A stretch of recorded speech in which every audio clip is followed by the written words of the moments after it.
Welcome to Popternative, where we dive into topical discussions from the worlds of pop culture, social media, and sports. Here is your host, Peter Remoliotis, aka PD Beats.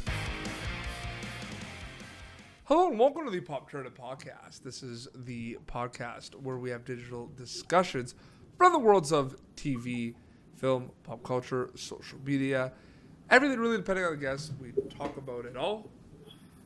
As always, I'm your host, Peter Remoliotis. On social media, you know me as PD Beats. You'll recognize my guest from a show, a spinoff that just got put on Starz called Power Book 2 Ghosts.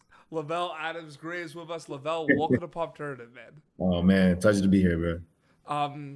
I mean, it's an exciting time. I mean, it's part of a spin-off of a show, Power, that was on for many, many seasons. It had a really good storyline, a really good following. I mean, what has the reception been so far with, Ghost, like this new kind of chapter? It's been great. We've been getting a lot of love online, a lot of love. I mean, I think it's breaking records on Starz on the app right now. So that's been a very pleasurable thing to be able to see and be a part of. The cast is really excited to keep going. And yeah, it's been just a really, really good, really great reception. So for people that, are familiar with Power or maybe not familiar with Ghost, I mean, can you kind of take us a little bit through, I mean, this is a spin-off, but kind of go into the specifics about kind of the plot and how it relates to Power, and then talk a little bit about your character. It takes place 3 days after the ending of Power. So if you haven't watched Power, y'all out there, I might want to get on that. Yeah. It's directly right afterwards, and it follows the story of young Tariq, who now has to pick up the mantle of Ghost in a way, and really take care of the family.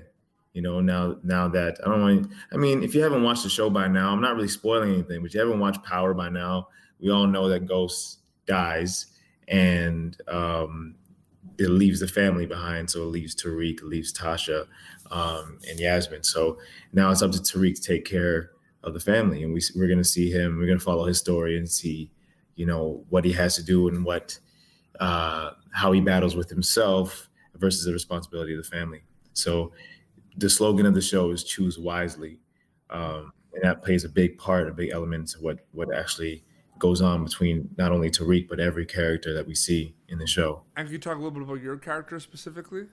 I play Dru Tejada. He's part of the Tejada family.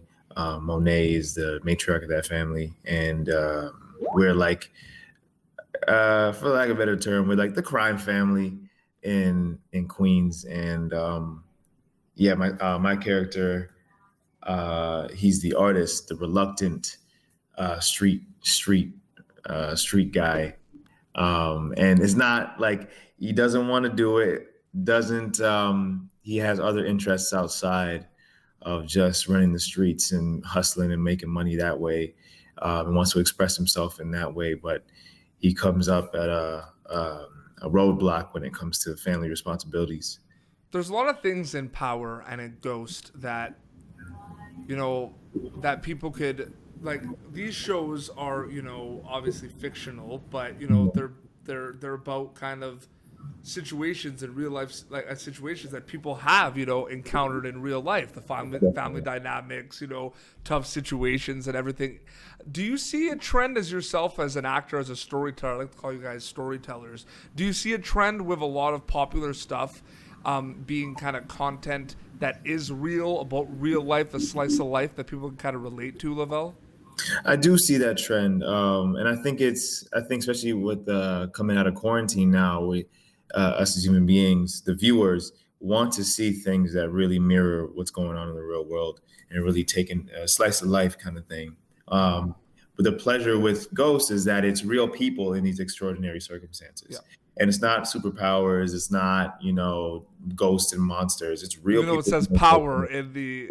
Yeah. It might be a bit deceiving, eh? It's real people doing real things, you know what I mean? And these people can be your neighbors. They can be, your classmates and stuff. You had no idea what they're going through.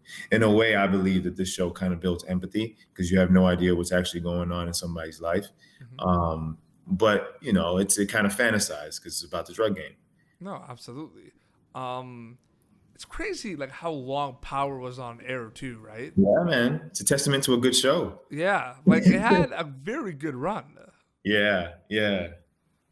And I mean, when you got like, what was kind of, what did you know about Starz Network and Power before this project as well? Starz is actually one of my favorite networks before Power even came on air because I was watching Spartacus.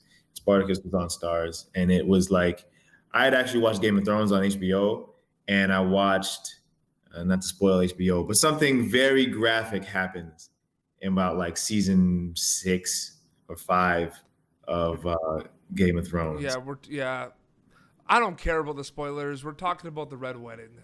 No, I'm not even talking about that. You're not talking about the Red Wedding? No, I'm talking about what happens to what's his name? I got you. Okay, we're not gonna go. Yeah. Exactly. Yeah. But I've never seen anything like that on television, and so I was like traumatized. But I'm like, I want more. And so I was like, what other shows on the air right now that can like do that for me? And I was watching Spartacus. And I was like, yeah, okay. Yeah. Do you remember the time though? Because like we're really like the last 5 years, Lovell, have been like insane for TV. But like, do you remember the time where like TV was amazing, but it wasn't like there wasn't as much like amazing projects out there? Like you had like the Mecca TV, which was kind of like HBO, you know what I mean? Like it started with like I think one of the first kind of stream of shows that were like the big shows like 6 Feet Under, and then there was The Sopranos, and a lot of and those shows, and then Lost, of course, on ABC, like those shows, right? And then I found what happened was shows like Mad Men came around, and then Breaking Bad, and then Walking Dead, and then now you look like 5 years, like the shows out there right now is just like insane, man. Yeah, I mean, I guess it boils down to there's a lot of content out there. Yeah. So there's a lot of now. I mean, with social media, there's a lot of opinion out there. So there's just a lot of like an influx of people and their thoughts about great shows. So now like we have access to greater shows. Whereas before there was just like, you want some good content, you go to HBO. You want some, really like, really thing that's going to affect you, you're going to go to ABC sometimes. You're going to, you know what I mean? And when you had cable, when you had those kind of outlets, it was a lot of, you have A, B, or C. You know what I mean? No, absolutely. And now there's a mixed bag because like there's amazing shows on Hulu, there's amazing shows on Netflix, you know what I mean? And so a lot of amazing shows actually fly under the radar now at this point. The acting is incredible, the content is original, and you've never seen it before, you never heard of it before, but it just without the marketing, they just go right under the radar.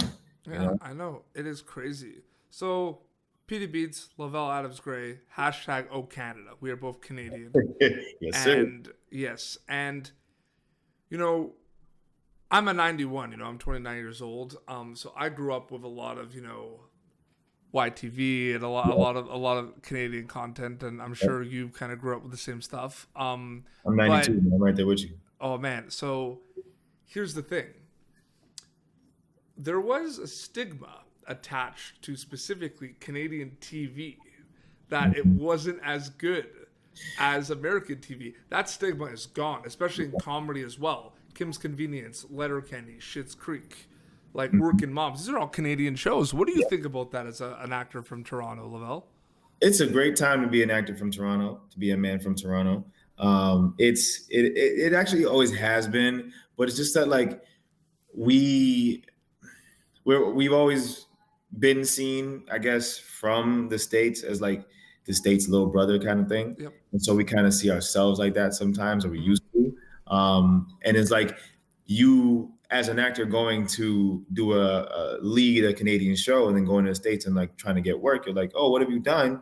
Well, I did this show that went on for 3 seasons, and like, oh, I never heard of it. They give you that kind of treatment. And even if they have heard of it, they'll still give you that kind of treatment just to make it so you got to feel like you got to, acquiesce to their whims, when it's like, actually, no, there's some really good stuff that's happening in Canada. The theater scene is incredible, always has been. We've been doing really provocative, really, for even in the comedy. I mean, Second City, it didn't start in Toronto, but it's like we've ushered in a lot of amazing people from there. Yep. So we've been doing it, man, and people just getting on notice now. It's kind of late to the bandwagon, but I grew up watching. I love cartoons, right? So I grew up watching Reboot, and you know what I'm saying. Reboot was one of the greatest cartoons I've ever seen. It's so innovative. What they were doing right when the internet was coming out. And now look, right? You had, like, if that show would have dropped right now, it would be relevant right now, but it was way ahead of its time. Okay, maybe not innovative, but definitely Canadian PBS Kids. One of the greatest shows of all time is Arthur. Arthur, I've say this if for people that watch the show, it comes up from time to time. Arthur is like one of the best shows of all time. Yep. And it is. Did you watch Arthur growing up? All the time. Like, how good is that show? Is Arthur Canadian? No. I think the PBS is like, I think Mark Brown wrote the show. I think Mark Brown wrote it. He's not Canadian, but I think it was a Canadian production for many years. That's really cool. Because a lot of the people that did the voices are Canadian, so maybe it's kind of like a Lock and Key thing where it's shot here, but it's American, but it's all Toronto actors. So there's a Canadian.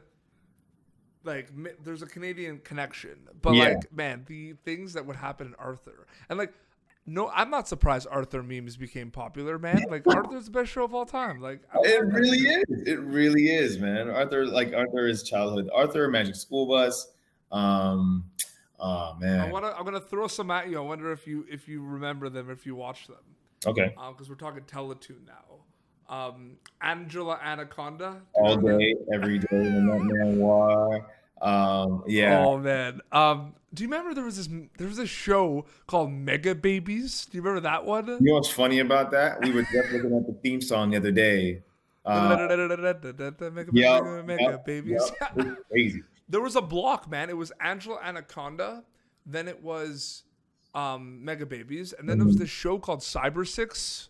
I never liked Cyber 6. I don't know. I never liked it either, but it was like weird. on.